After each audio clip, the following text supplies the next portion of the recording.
Hello there, ladies and gentlemen, Sigvald here, welcome back to another video. We're going to have actually a couple of fights in this one because I haven't shown you fights from the main account in a bit, so we're going to do a little bit of a catching up. First up, we're going to fight Boss Cyborg. The thing about Boss Cyborg is that he's got a very high amount of defense, and at the same time he's going to deal more damage the highest defense he has. But that's not a big deal because he doesn't do that much damage, but you just have to bypass the defense. I think the team choice here was not the greatest, because I'm using Power Girl to reduce the amount of power bars needed to use specials, but I'm not gonna have a way to constantly, reliably reduce the enemy's armor in this one. And that could have been done a couple of other ways, but I'm going to rely on the Zatanna burn sadly here. And the defense is going to reduce our dot damage with Ravens, which is not going to be ideal. Using Sword of Sin on Zatanna wouldn't have been great, because if we power drain them constantly, there's no power to power steal in the first place.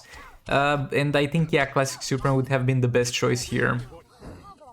Or maybe actually I could have done something to salvage the situation even at this point. After getting the max stacks with Zatanna, I could just cycle between Power Girl and Powered Supergirl and use specials of Powered Supergirl to inflict the burning. But Zatanna's also applying burning on the third special. The only issue is that we lost it at some points because of a bad tag in.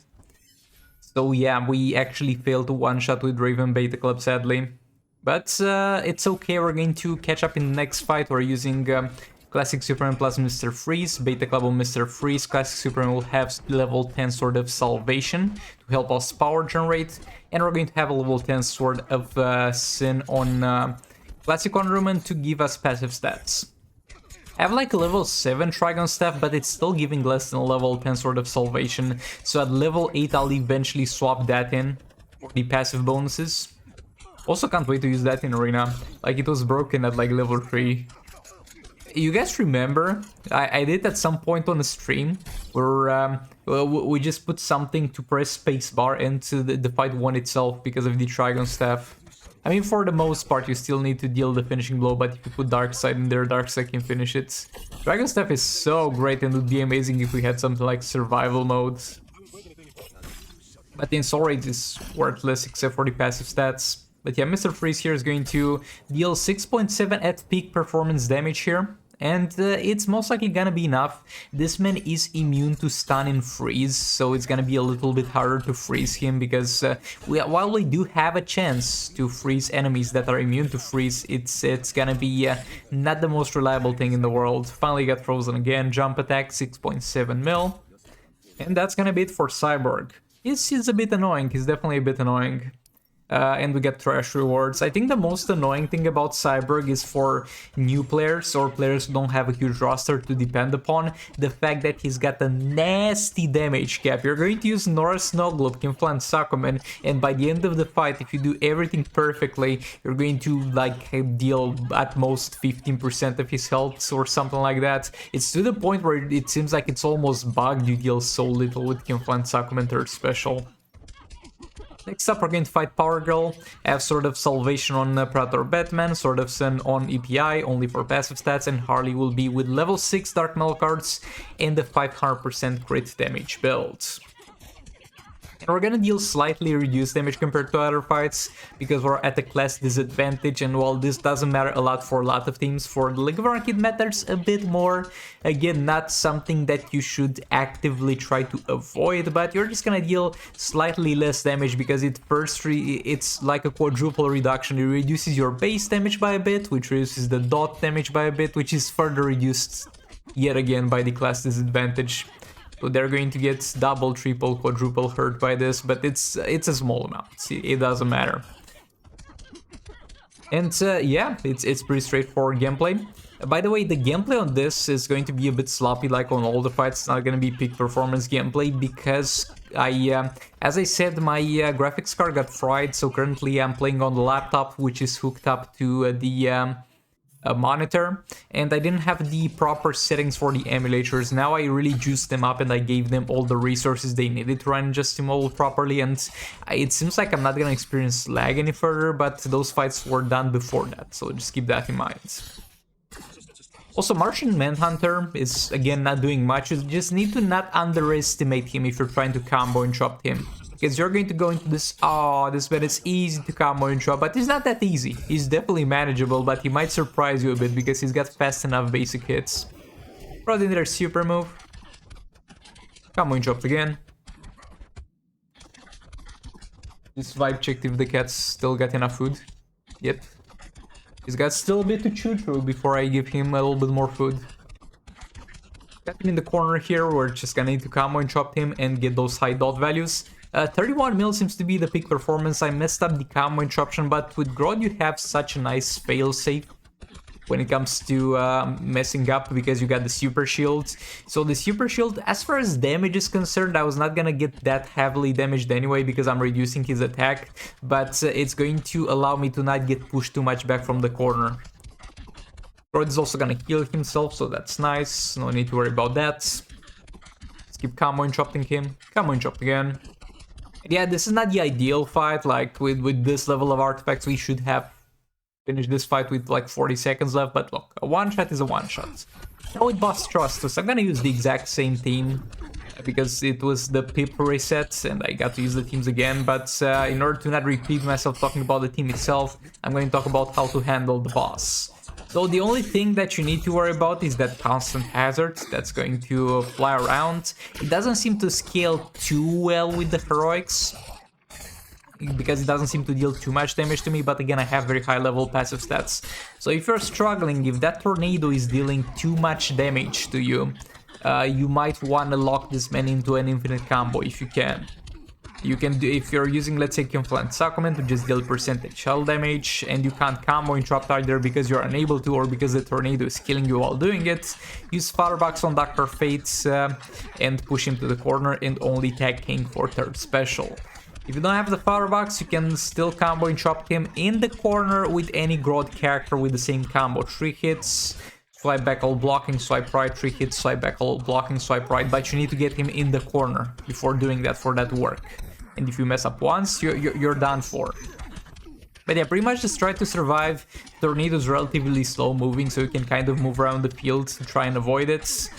You can kind of back off 2 times into a swipe right against him, because he doesn't always use specials after a jump attack, but again, it's gonna be a bit risky.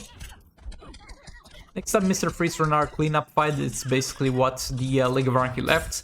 And over here you can kind of see a comparison between this fight and the fight against Cyborg in terms of how easy it will be for us to actually freeze the enemy. There we go, she's frozen. We're dealing some damage, but we're far from peak performance stacks. We're only at 18 stacks, and we simply don't have the power bars necessary at this point to generate passive stacks faster. So we're just gonna have to wait a bit. 6.2 already. Here we're at the class disadvantage, so when you're using Beta Club, it's going to matter a bit. The cat's playing around with a noisy ball. Hopefully that will not impede the recording too much. There's another jump attack. 7.8 per second, and we're going to leave it at that. We're just gonna watch. We're just gonna watch her take tons of damage. That's the peak performance Mr. Freeze gameplay. Beta Club Mr. Freeze. With the Puppet of Zatanna is gonna be a far more thoughtful experience, as you have seen. You're just going to mash the special 2 button. Our special 2 in there, jump attack, and she should be done any second now. As soon as we don't see any dot damage coming out of her, she's done. There we go. Bitch slapped her in the face, and we're going to be done with her. Boss Robin here. We're going to use the same team we used against Cyborg, though obviously we're going to have a far more smooth experience stacking Darkness to start off with. Jump attack, special 1, jump attack, another special 1. The damage from Raven at this point only with her stacks is literally nothing, but Zatanna can help her out with that a bit. Special 2 in there, another special 2, another special 2. Again, we're only looking to power steal over here. We don't care about the percentage shell damage that much. Like, if it happens, it's good. It's good. I'm not gonna be against it. If I get the free third special, all the better, but we're not gonna rely on it. As you can see, Raven's damage even to this point is still trash. I mean, okay, we saw the 27 mil value is no longer trash, but it's gonna even further increase after we do the super move. Actually, we did the super move, and after that it got to high values, because she's getting so much out of the super move if you got maxed out Darkness on the enemy. Third special, Raven, jump attack, special 1. Another jump attack, special 1, and we're just gonna keep doing this.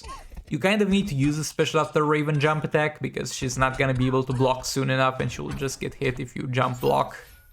So that's not reliable. But yeah, as you can see, it goes smoothly when there's not a crazy annoying fight.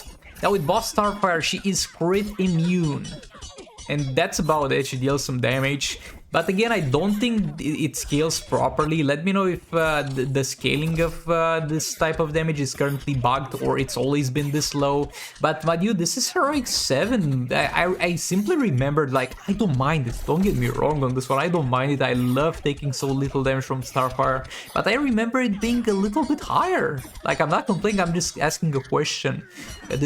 Was it higher previously? Because right now she's dealing no damage with that passive to me, which is great, obviously. Because I thought I might struggle because of that. I might need to not pack back to underground in the fight that much, but we're not really struggling. Okay, super move. Just Green Lantern tanked that at the last moment. I had a miss input that made me jump attack instead of doing a normal hit. That's kind of cringe because it was right before super move. Until the point where the super move was finished, I didn't even know if Baton drowned or just Green Lantern tanked it.